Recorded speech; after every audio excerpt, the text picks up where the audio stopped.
又飛啦。不過飛嗰日呢，咁就咁啱撞正係佢嗰個電腦軟件失靈嗰日啊，咁所以呢，就 check in 同埋寄行李呢都排咗好長嘅人龍，而我自己排隊呢都排咗成9個字先可以寄到啲行李。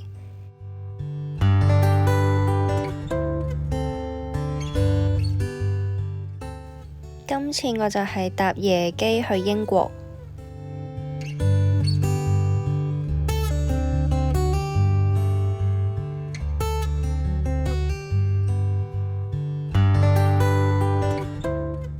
第一站就會帶大家去 Cambridge 劍橋先。咁其實喺 Heathrow 落咗機之後呢，去到 King's Cross 呢都可以有火車直接去到 Cambridge 噶啦。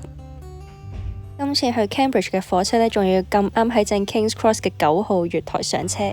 搭咗個半鐘頭嘅火車之後呢，就嚟到 Cambridge 嘅 City Centre 啦。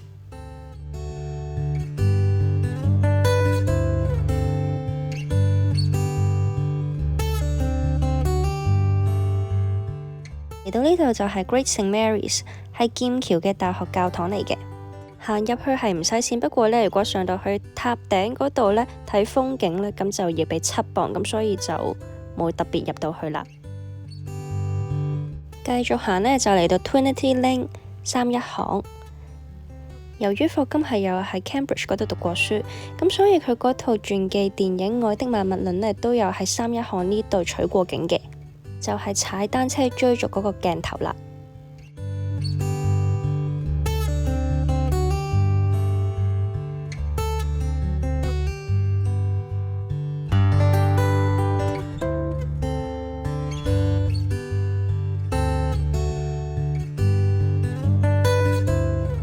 然後就嚟到牛頓嘅蘋果樹啦。當然啦，呢棵就唔係當年牛頓發現萬有引力嘅嗰棵蘋果樹啦，因為嗰棵蘋果樹呢，就喺19世紀嘅一場暴風雨嗰度呢已經吹冧咗噶啦。而呢一棵呢，就係由當年嗰棵真正嘅蘋果樹所移植過嚟嘅樹嚟嘅。而呢棵蘋果樹嘅移植之地呢，據聞亦都係當年牛頓喺3一學院嘅房間附近嘅。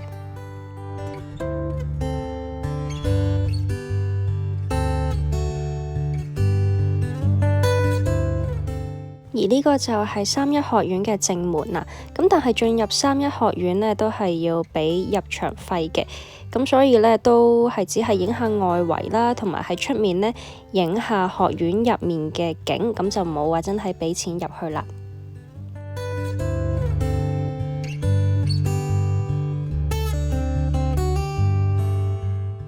其實經過 City Centre 呢條大街呢，沿途都會見到有唔少學院嘅，咁較為出名嘅呢，就係會有 St John's College 啦、聖約翰學院同埋 King's College 國王學院。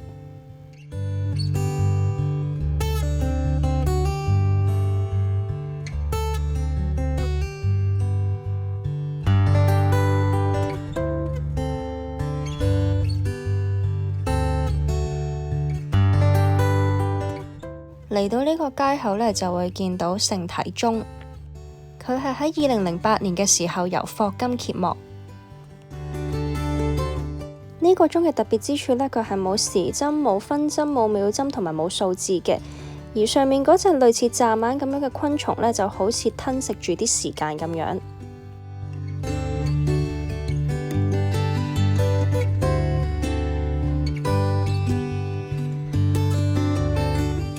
嚟到數學橋，咁點解會叫做數學橋呢？係因為當年傳聞呢條橋係一啲學生呢係利用一啲好精密嘅方程式嘅計算而起嘅，所以一粒釘都冇用過。咁但係當然啦，呢個只係一個傳說，係假嘅。咁嚟得劍橋就當然要參與下呢度好出名嘅 punting 啦。透過 punting 呢，亦都可以更加近距離咁樣呢去接觸到劍橋大學嘅校園，例如有嘆息橋啦。而據聞徐志摩嘅再別康橋就係寫緊呢一帶嘅意境啦。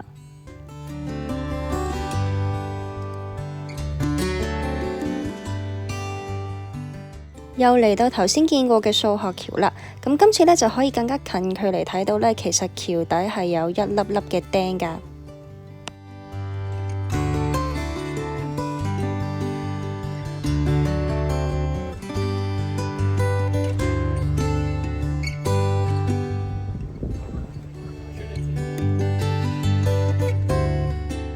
Cambridge 呢度都見到有唔少學生呢都會利用暑假啦或者課餘時間呢去幫手撐下艇啊，賺下外快咁樣。其實每一下撐呢都需要幾大嘅力氣㗎。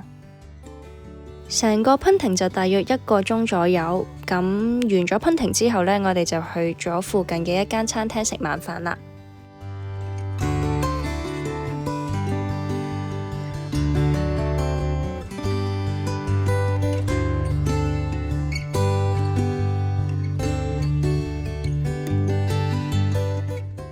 嗌咗個牛扒、魚同埋一個海撒沙律咁樣啦。Overall 嘅食物質素呢都 OK 嘅，不過呢嗰個魚嘅配菜呢就稍為鹹咗少少啦。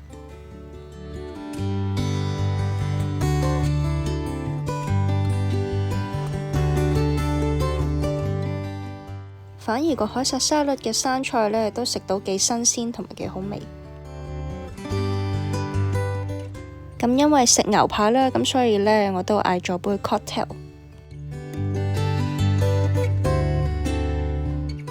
佢呢度有一個好豐富嘅 cocktail menu，咁我自己呢就嗌咗杯 passion fruit batida，酸酸甜甜咁樣，咁就令到我食起牛扒嘅時候呢就冇咁滯啦。揀呢間餐廳嘅另一個原因呢，就係如果靠窗坐嘅話呢，就可以見到康學沿途嘅景色。食完飯見天仲未黑呢，咁我哋都仲可以去到一個景點，咁我哋就去咗 Cambridge Castle 嘅遺址。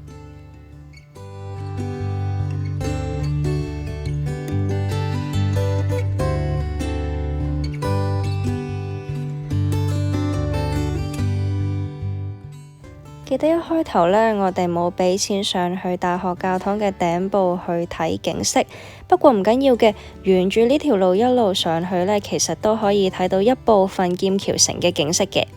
而呢度都係唔少英國人睇日落嘅熱門地方。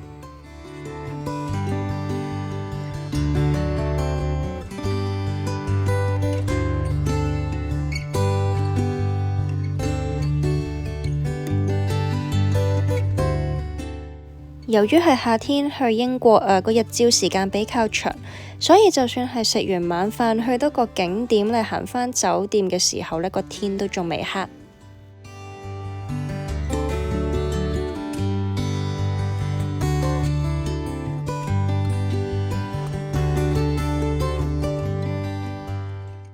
嚟到第2日就去咗 Downing College。Downing College 係 Cambridge 入面比較少數係可以免費參觀嘅學院，咁當然啦，佢都只係局部開放嘅啫。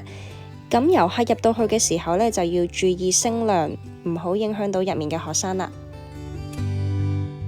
喺呢度行下影下相，其實都係一個幾放鬆嘅地方。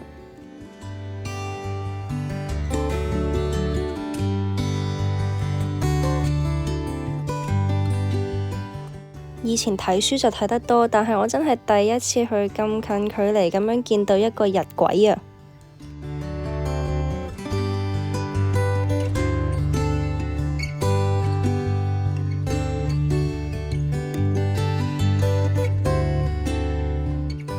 行完 Downing College 之後呢，咁就去揾嘢食啦。沿途呢都有經過一個 museum，就係 Polar Museum 啦。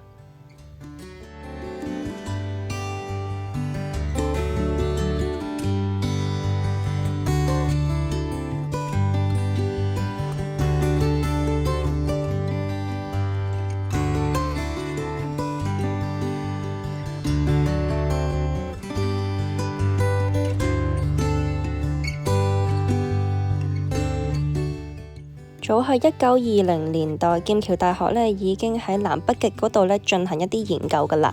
咁而呢間嘅博物館呢，就係擺放咗研究入面嘅一啲展品。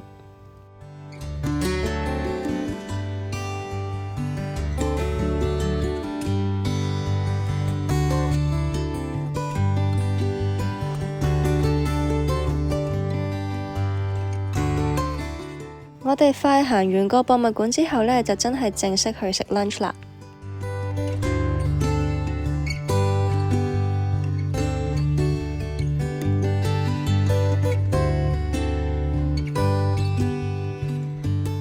呢間餐廳呢係有一個 lunch menu，大家可以揀 2 courses 或者3 courses， 亦都可以呢單叫其他嘅嘢食。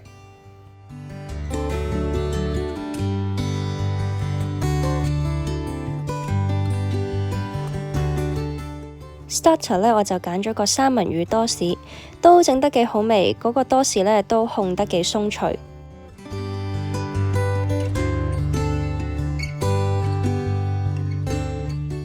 而 main courses 呢，就嗌咗個 steak 啦，嗌咗個蔬菜嘅 risotto 同埋嗌咗個魚餅。咁不過要留意嘅地方呢，就係嗰個牛扒呢都係比較薄身啊。我哋嗌咗 medium， 但係其實佢最後係俾咗差唔多70%熟我哋嘅。而我呢都會推介去食嗰個魚餅，尤其是呢飲埋啲汁之後呢，就更加好味啦。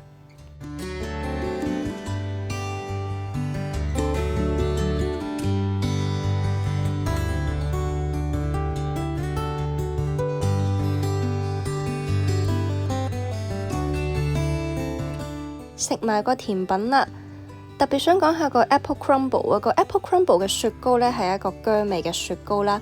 而嗰個 Apple Crumble 呢啲蘋果係有少少酸嘅，咁但係食落嘅話呢，就反而係會冇咗嗰種甜品嘅甜膩感。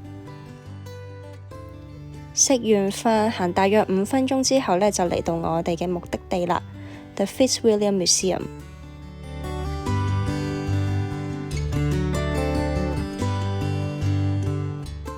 呢個博物館係劍橋大學嘅藝術同考古博物館，喺1816年嘅時候就已經成立㗎喇。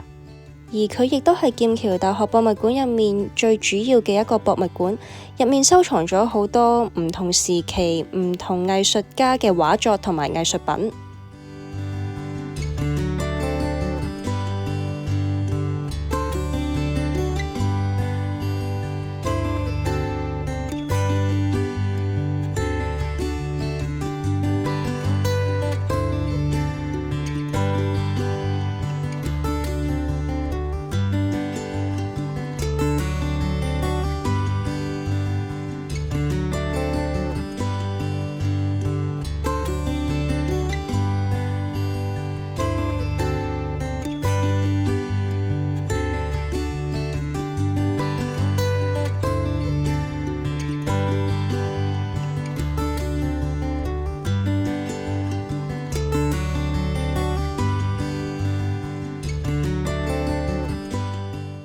適逢今年係巴黎奧運啦，咁所以博物館入面呢都有一個係關於奧運嘅展區，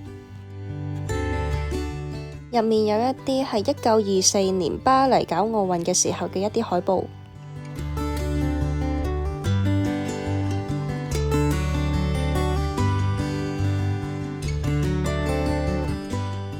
亦都有講到一啲係劍橋大學出身嘅運動員。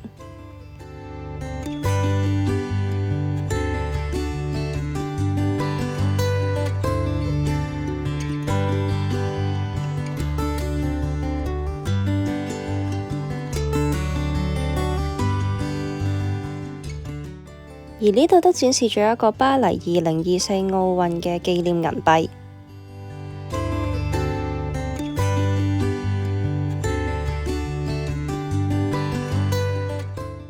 行完博物館呢，就去咗 Llamas Land 行下公園，踩下草地。Llamas Land 呢度呢，其實都有唔少嘅俾小朋友玩嘅遊樂設施。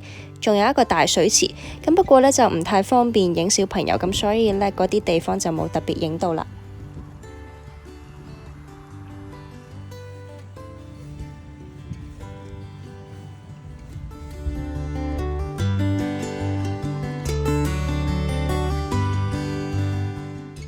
行完公園之後呢，就行返去 City Centre 嘅大街度揾嘢食啦。唔好睇呢間雪糕店呢，好似店鋪細細咁樣喎，其實呢都有唔少人排緊隊㗎。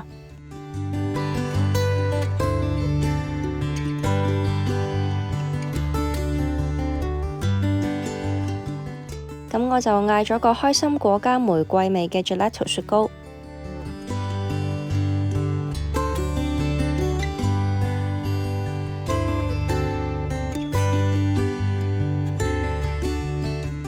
雪糕入面呢，又有一粒粒細粒嘅玫瑰籽，咁就係從中呢去滲透出嗰啲淡淡嘅玫瑰味。咁當然啦，Cambridge 呢亦都唔會只係得我頭先所介紹嘅西式嘢食嘅。如果大家想食返啲亞洲食品嘅話呢，都可以試下嚟呢一間隱世嘅日式鋪頭。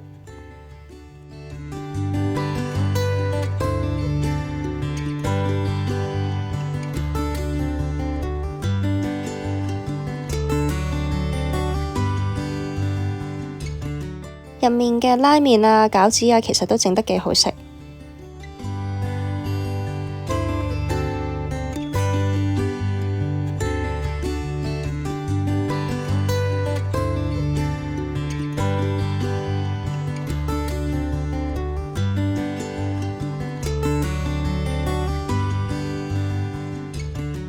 其他嘅亞洲食品選擇呢，都有啲越南鋪頭，咁都可以食下粉啊，食下越南春卷嗰啲。